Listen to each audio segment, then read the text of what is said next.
Սովետական Միությունում և Հայաստանում և ամբողջ ԽՍՀՄ-ի տարածքում Գերագույն խորհրդի ընտրությունները ձևական բնույթ էին կրում։ Ընտրատաղամասերում որոշվում էր ով պիտի լինի և վերջ, հնարավոր չէր, որ այդ մարդը չընտրվեր։ Չնայած դրան, ձևական հանդիպումներ աշխատավորների հետ լինում էին։ 1960-ական թվականների սկզբին, երբ Անաստաս Միկոյանը պիտի Հայաստանի տարածքից ընտրվեր ԽՍՀՄ Գերագույն խորհրդի պատգամավոր,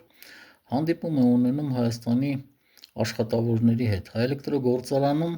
բանվորներին ասում է. «Ինչ կուզեք ձեր համար անեի»։ Մեկը կանգնում և ասում է. «Ուզում ենք, որ մեր ֆուտբոլիստ Սարգիս Հովիվյանին տարել են բանակ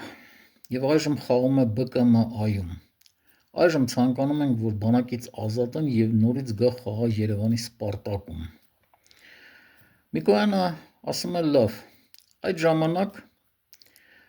ԽՍՀՄ պաշտպանության փոխնախարար Հովհաննես Բաղրամյանն էր։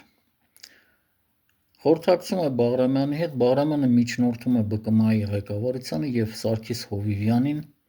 բանակից ազատում են և նա նորից սկսում է խաղալ Երևանի «Սպարտակում»։ Ի դեպ, երբ ասում են, որ Անաստաս Միկոյանը